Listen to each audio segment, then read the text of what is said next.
আসসালামু আলাইকুম। আষ্ট মহামায়া পাঠশালা উচ্চ বিদ্যালয় কর্তৃক আয়োজিত আজকা এমপি অনলাইন স্কুলে তোমাদের সবাইকে স্বাগত। আজকে আমি নবম দশম শ্রেণীর পদার্থবিজ্ঞানের ক্লাস নিতে এসেছি।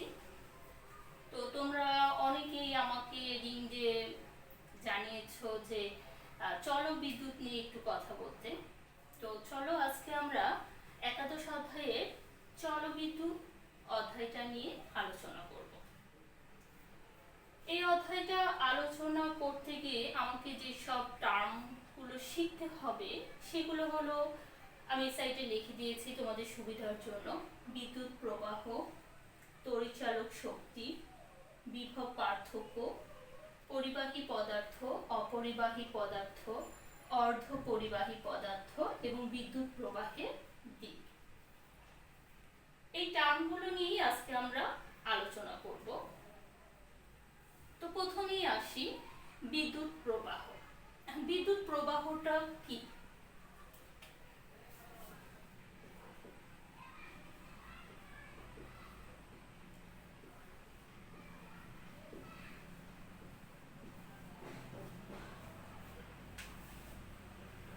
আমরা এর আগের অধ্যায়ে বিভব সম্পর্কে আলোচনা করেছি।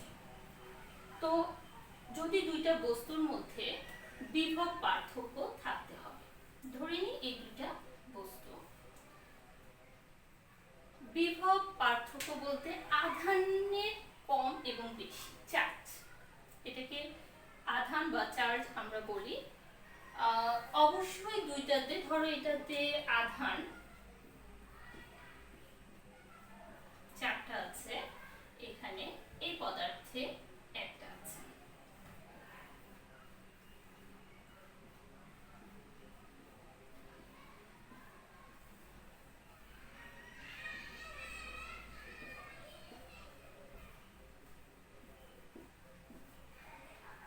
ধরো দুইটা পদার্থের মধ্যে একটাতে আছে, বোঝানোর স্বার্থে বলছি, ধরো আধান আছে 4টা, এখানে আছে একটা। তার মানে কি আধানের পরিবর্তন আছে, একটাতে বেশি একটাতে কম। এখন যদি আমি এই দুইটা বস্তুকে একটি তার দিয়ে, পরিবাহী তার দিয়ে সংযুক্ত করি, তাহলে দেখা যাবে যে এই উচ্চ বিভব থেকে নিম্ন বিভবের দিকে এই আধানগুলো প্রবাহিত হবে। তাহলে এখান থেকে এই আধানগুলো কোথায় যাবে? এই বস্তু। তাহলে এই যে আধানগুলো প্রবাহিত হচ্ছে, একটা বস্তু থেকে অন্য বস্তুতে আধানগুলো প্রবাহিত হচ্ছে, এই আধানের প্রবাহটাকে বলা হচ্ছে বিদ্যুৎ প্রবাহ। তাহলে বিভব পার্থক্য, দুটি বস্তুর মধ্যে যদি বিভব পার্থক্য থাকে, উচ্চ বিভব থেকে নিম্ন বিভবের দিকে যে আধান প্রবাহিত হয়, এই আধানের প্রবাহটাই হলো বিদ্যুৎ প্রবাহ। এখন তোমাদের মনে প্রশ্ন আসতে পারে, এই বিদ্যুৎ প্রবাহটা কতক্ষণ হবে? তার আগে আর একটু, ধরো এখানে আমি আর দুইটা বস্তু নিয়েছি, এটা ধরো এ, এটা হলো বি। এখন এই দুইটা বস্তুর মধ্যে যদি আমি একটি তার দিয়ে সংযুক্ত করি, তো তোমাদের কি মনে হচ্ছে কোথায় থেকে কোথায় যাবে? আধান এখান থেকে এখানে যাবে না এখান থেকে এখানে আসবে? যেহেতু এখানেও 4টা আধান আছে, এখানেও 4টা আধান আছে। তো আমি আগেই বলেছি বিদ্যুৎ প্রবাহ হওয়ার জন্য আমাদের যেটা দরকার সেটা হলো এই বিভব পার্থক্য হতে হবে। মানে একটাতে আধান বেশি থাকতে হবে, অন্যটাতে আধান কম থাকতে হবে, তবেই বিদ্যুৎ প্রবাহিত হবে, অর্থাৎ আধান প্রবাহিত হবে। আর আধানের প্রবাহটাকে বলা হচ্ছে বিদ্যুৎ প্রবাহ। যেহেতু এই ক্ষেত্রে দুটোই সমান, তাহলে কোনো দিক থেকে বিদ্যুৎ প্রবাহিত হবে না। তার মানে এই ক্ষেত্রে বিদ্যুৎ প্রবাহিত হচ্ছে না, এই ক্ষেত্রে হচ্ছে। এখন ওই যে কোশ্চেনটা করলাম, তোমাদের মনে প্রশ্ন আসতে পারে, এই আধান বিদ্যুৎ কতক্ষণ প্রবাহিত হবে? আধানটা ততক্ষণই প্রবাহিত হবে যতক্ষণ না দুইটি বস্তুর মধ্যে আধান সমান হচ্ছে। তাহলে আমি বলেছিলাম বিদ্যুৎটা আধানগুলো এদিক থেকে এদিকে যাবে। তো প্রথমে একটা যাবে, ঠিক আছে, এখনো দুজন সমান হয় নাই। তারপর দেখা গেল যে এই একটা যেতে যেতে এরকম একটা জায়গায় যাবে আসবে এরকম।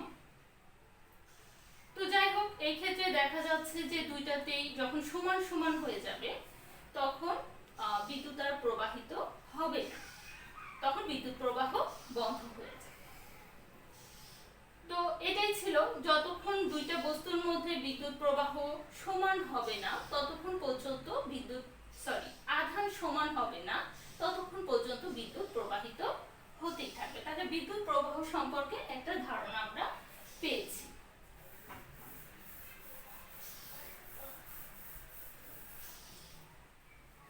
এবার আসি আমরা তড়িৎচালক শক্তি আর বিভব পার্থক্য।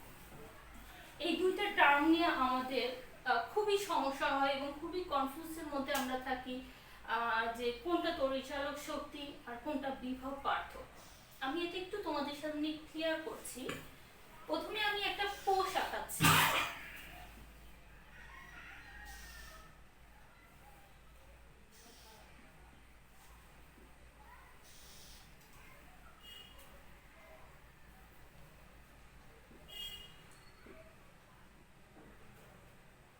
ধরো এটা একটা কোষ দিয়েছি আমি।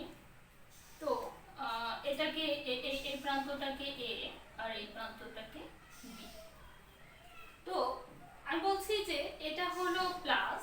আমরা জানি এরকম যখন আমরা সেল তৈরি করি এই বড় চিহ্নটা হয় প্লাস আর ছোট চিহ্নটা হয় মাইনাস। তো বিদ্যুৎটা এদিক থেকে এইদিকে প্রবাহিত হয়। এটা আমরা দেখব যখন আমরা পরবর্তীতে রোধের অঙ্কগুলো করব, তখন আমরা অনেক সময় কনফিউজড হয়ে যায় যে রোধগুলো কাউন্ট করা কোন দিক থেকে শুরু করব, এই এদিক থেকে নাকি এদিক থেকে। তো আমরা সব সময় এটার দিকে তাকাবো এবং এই যে বড় দাগটা সেটা ধনাত্মক প্রান্ত এবং এখান থেকে আমরা রোধ কাউন্ট করা শুরু করব। বিদ্যুৎ প্রবাহটা এদিক থেকেই যায়। তো আমি এখানে বলবো যে আধান যাচ্ছে, তো আধানের একক কি? কুলম্ব। তাহলে 1 কুলম্ব আধান এই পুরো বর্তনী এখান থেকে মনে করো যাচ্ছে, ঘুরে ঘুরে ঘুরে ঘুরে এখানে আসো। তাহলে এতটা পথ সে এসেছে, এতটা পথ যখন সে এসেছে তখন নিশ্চয়ই তাকে কিছু কাজ করতে হয়েছে। আমরা জানি যে আমরা যখন ধরো তুমি বাসা থেকে স্কুলে যাচ্ছ, হেঁটে হেঁটে যখন যাচ্ছ তার মানে কি তুমি কাজ করছো, হেঁটে গেলে। তো এখানে যখন এই আধানটা এই পুরোটা পথ পাড়ি দিয়ে এখানে গেল তখন তাকে কিছু কাজ করতে হচ্ছে। তো বলা হচ্ছে যে 1 কুলম্ব আধান যদি বর্তনীর একটি বিন্দু থেকে পুরো পথ অতিক্রম করে, তাহলে দেখো এ বিন্দু থেকে এই 1 কুলম্ব আধান যখন পুরো বর্তনীটা ঘুরে আসছে তখন যে কাজ করতে, এটা তো কাজ করতে হচ্ছে। আমি তোমাদেরকে যেটা বলছি যে তোমরা স্কুলে যখন যাও হেঁটে হেঁটে যাও তাহলে কাজ করো, আর কাজ করার জন্য তোমার একটা শক্তির প্রয়োজন হয়। তো এই এ বিন্দু থেকে যখন এই কুলম্বটা যাচ্ছে তো পুরো বর্তনীটা যখন ঘুরছে তখন তার কিছু কাজ করতে হচ্ছে, আর কাজ করার জন্য তার কিছু শক্তির প্রয়োজন হচ্ছে। এই শক্তিটাই হলো তড়িৎ চালক শক্তি। ঠিক আছে? তো এই তড়িৎ চালক শক্তিকে আমরা আরো কিছু নামে বলা হয়, যেমন ইএমএফ, ইলেকট্রোমোটিভ ফোর্স। তো অনেক সময় লেখা থাকে আমাদের তড়িৎ চালক শক্তি কাকে বলে, অথবা ইলেকট্রোমোটিভ ফোর্স বলে। তো যাই হোক, এখন তোমাদের মনে হতে পারে এরকম আমাদের ছোট ছোট কিছু কোশ্চেন আসে যে তড়িৎচালক শক্তি কাকে বলে, বা ইএমএফ কাকে বলে, বা ইএমএফ এর পূর্ণ রূপ কি, অবজেক্টিভেও আসে। তো এগুলো আমাদের পড়তে হবে, এগুলো তোমাদের বইয়ে আছে। তাহলে তড়িৎচালক শক্তিটা আরেকবার বলছি, যখন কোনো 1 কুলম্ব আধান কোনো বর্তনী পুরো বর্তনী ঘুরে আসতে যে কাজ করতে, একটা কাজ করতে হয়, তার এই কাজ করতে যে পরিমাণ শক্তির প্রয়োজন হয় সেটাই হলো তড়িৎ চালক শক্তি। বিভব পার্থক্য,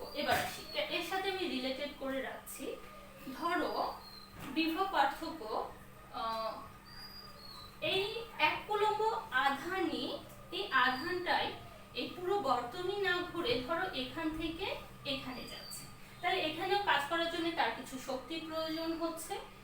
এই পরিমাণ শক্তিটাকে বলা হচ্ছে বিভব পার্থক্য। অর্থাৎ বর্তনীর মধ্যে একটি বিন্দু থেকে অন্য বিন্দুতে এক কুলম্ব আধানকে পরিবহন করতে বা কাজ করতে যে পরিমাণ শক্তি প্রয়োজন হচ্ছে সেটাই হলো বিভব পার্থক্য।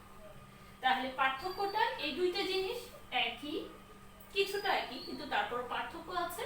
পার্থক্যটা হলো তড়িৎচালক শক্তি হলো পুরো বর্তনীতে, আর বিভব পার্থক্য হলো বর্তনীর একটি বিন্দু থেকে অপর বিন্দুতে। এবার একটু আমি আসি, যেহেতু আমরা বললাম যে তড়িৎচালক শক্তি একে সাধারণত ইলেকট্রোমোটিভ ফোর্স, তো আমরা একে ই দিয়ে প্রকাশ করি। এবার ইলেকট্রোমোটিভ ফোর্স বা তড়িৎচালক শক্তিকে আমি কিভাবে পেলাম, যে কাজ করতে হয়েছে তাকে এক কুলম্ব আধানকে তাকে নিয়ে যেতে হয়েছে, মানে আধানকে সরানোর জন্য যে পরিমাণ কাজ তাকে করতে হয়েছে, তাই ই সমান সমান ডাব্লিউ বাই কিউ। ই সমান সমান ডাব্লিউ বাই কিউ। এখন ডাব্লিউ মানে কাজ, আর কাজের একক আমরা জানি কি জুল, আর আধানের একক কুলম্ব, তার মানে এটা joule per coulomb. Joule per কুলম্বকেই আমরা ভোল্ট বলে থাকি। তাহলে আলটিমেটলি আমরা তড়িৎচালক শক্তির একক পাচ্ছি কি ভোল্ট। একইভাবে বিভব পার্থক্যের এককও ভোল্টই হবে আমাদের, কারণ যখন আমরা বিভব পার্থক্য লিখতে যাব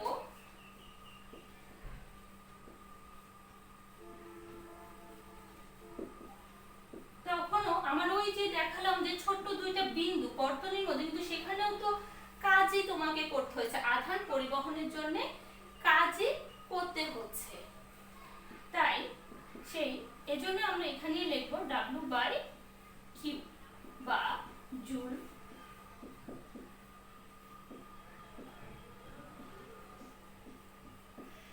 তাহলে তোমাদের কাছে জিনিসটা ক্লিয়ার হলো, তড়িৎচালক শক্তি আর বিভব পার্থক্য। তড়িৎচালক শক্তি হলো পুরো বর্তনী, এক কুলম্ব আধানকে পুরো বর্তনী ঘুরিয়ে নিয়ে আসছে, কাজ করতে যে পরিমাণ শক্তির প্রয়োজন হচ্ছে। আর বিভব পার্থক্য হলো বর্তনীর মধ্যে দুইটি বিন্দুতে এক কুলম্ব আধানকে পরিবহনে কাজ করতে যে পরিমাণ শক্তির প্রয়োজন হচ্ছে। তো আমার মনে হয় তোমরা ক্লিয়ার হয়েছে। ওকে, তাহলে আমাদের তড়িৎচালক শক্তি বিভব পার্থক্য ক্লিয়ার হয়ে গেল। এরপর আমরা আসবো